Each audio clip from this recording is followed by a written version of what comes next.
fingerprints against the terrorist watch list.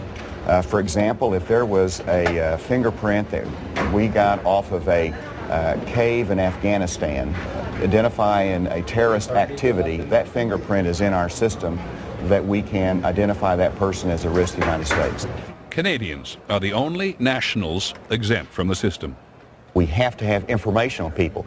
People don't want to provide information, but it will eliminate a lot of problems when we have date of birth, passport number, address. The more information we have, the less likely someone is going to be confused. Too often it's the government that's confused, not because it has too little information, but because it cannot manage the information it already has.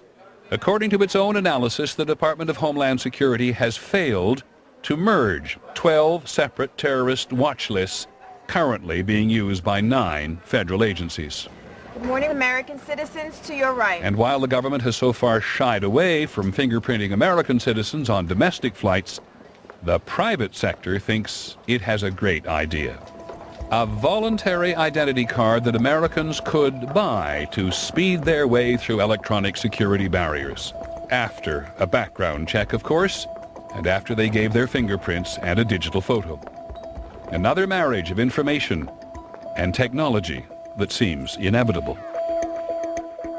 Peter Jennings reporting. People who fear that Americans will lose all their privacy is based on George Orwell's novel 1984, about a society led by Big Brother who ultimately censors everyone's behavior, even their thoughts.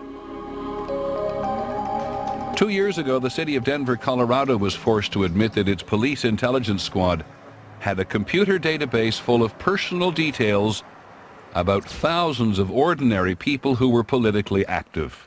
The police had spent $45,000 on intelligence software purchased from a private company, but very little time or money on how to use it responsibly. We were all listed as criminal extremists by these documents that came from the Denver Police Department Intelligence Division. We were not terrorists. We were people simply exercising our First Amendment rights. No, that was it.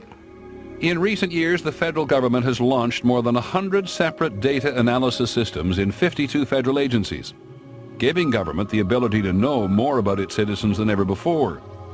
There are not many rules about how the government can use private sector data in these systems. One of the systems created by the Defense Department so alarmed members of Congress that they ultimately refused to fund it. It was called Total Information Awareness. The key to fighting terrorism is information. We must be able to detect, classify, identify, and track potential foreign terrorists in a world of noise. It was an ambitious research project looking for ways to predict future attacks by sifting for signs of terrorist activity in oceans of data all over the world. It allowed teams consisting of humans and machines thinking together to work faster and smarter on these complex problems. Its critics believed it was science fiction run amok. Its symbol was an all-seeing eye. Its motto in Latin was knowledge is power. There was a program that would identify people the way they walked from afar.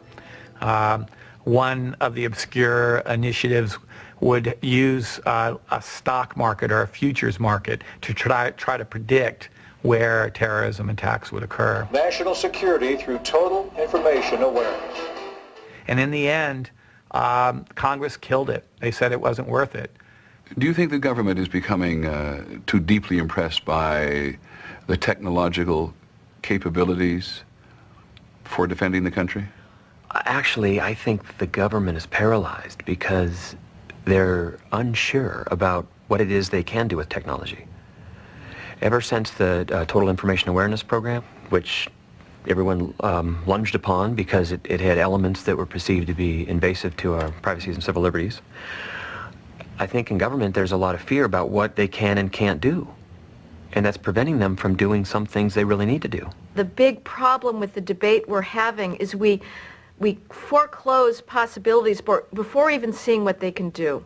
First of all, let the research community have free rein and figure out, can we have a tool that works so well that it will only pick out terrorists in a crowd. If that's the case, we've got to use it. How the government could use these tools while also protecting privacy was the subject of a task force led by Zoe Baird of the Markle Foundation. We have to find a way to know what individuals on our own soil might be doing. So this requires us to develop a domestic intelligence capability, which is a scary phrase to a lot of people. And our government is quite ill-equipped at the moment to do that. There is no approach that's going to be sustainable unless the public trusts it as targeted against terrorists, not against the general population. What happened in Colorado was that the Denver police program triggered a class action lawsuit challenging the surveillance of over 200 different political groups, including the Quakers and advocates of gun rights. I knew I wasn't a criminal.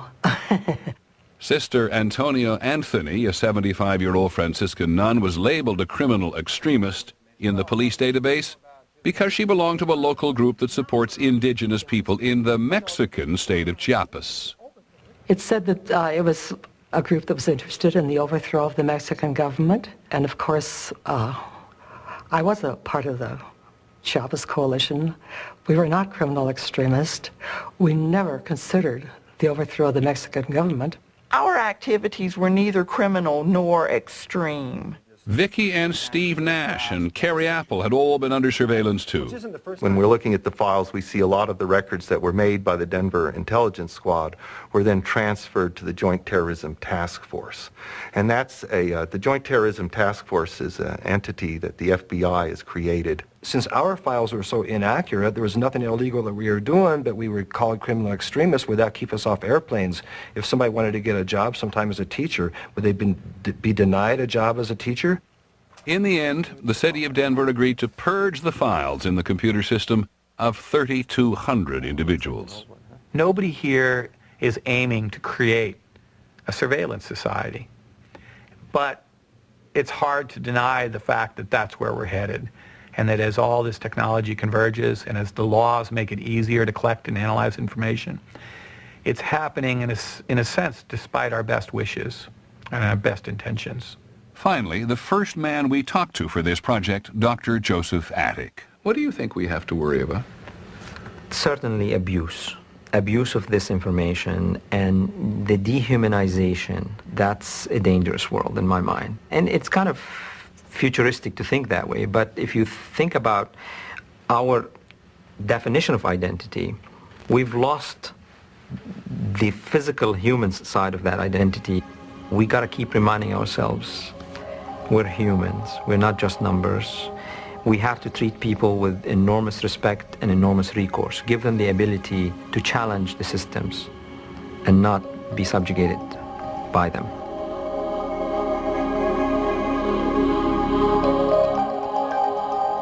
As you can see, these tools that allow others to know so much about us are here to stay. And to safeguard legitimate privacy, enforceable laws are surely needed to protect us from the Orwellian aspects of all this, and also to ensure that the private sector is not simply profiting from the nation's anxiety. But there's also a danger if Congress, in the name of protecting privacy, simply rejects out-of-hand programs designed to enhance national security. And there's one last thing to consider. Already, some programs that were rejected by the Congress have been reborn in pieces, renamed, and then classified secret, beyond public scrutiny. So who's going to watch the watchers? I'm Peter Jennings. Thank you for joining us. Good night.